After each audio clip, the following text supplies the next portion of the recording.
What's something that a friend or classmate did in high school that was seen as funny at the time, but you now realize was actually not okay? There was this girl named Clara who transferred to our school sophomore year. Super quiet, always had her nose in a book during lunch. She had these thick glasses and would sit alone at the end of our table. Most kids thought she was weird because she never really talked to anyone. One day during health class, the teacher was going over food allergies. Clara raised her hand and mentioned she was allergic to strawberries. Like, really allergic. She said even a tiny bit could send her to the hospital. Some kids rolled their eyes like she was being dramatic. This popular guy named Ryan thought it was hilarious. He kept making jokes about it for weeks.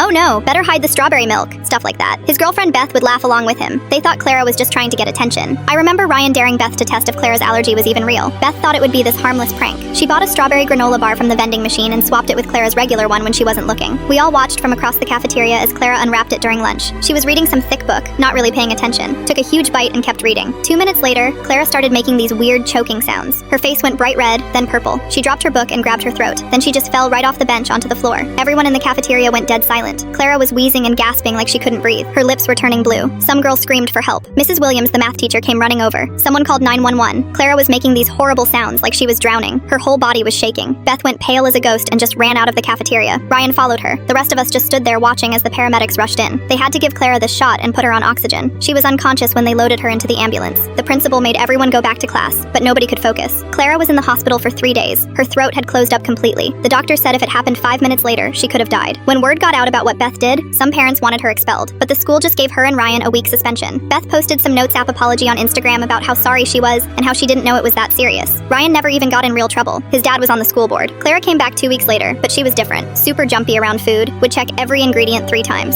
Her mom started packing her lunch in a separate cooler with locks on it. Kids still whispered about what happened. Some called Beth crazy. Others said Clara was being dramatic. A few thought the whole thing was kind of funny in a messed up way, but Clara never really recovered. She had panic attacks in the cafeteria, started eating lunch in the library instead. Her grades dropped because she was always anxious about what people might do to her food. By winter break, her mom pulled her out and transferred her to private school. Clara never came back. At the time, most of us thought Beth was just being dumb, like it was this bad prank that went wrong. We figured Clara would get over it and everything would go back to normal. But looking back now, Beth literally almost killed someone as a joke. She poisoned another student because she thought her medical condition was fake. That's not a prank, that's assault. And Clara's whole life got turned upside down. She lost friends, had to switch schools, and probably has trust issues around food forever. All because some popular kids thought her allergy was fake and wanted to prove it. We were all just bystanders watching it happen.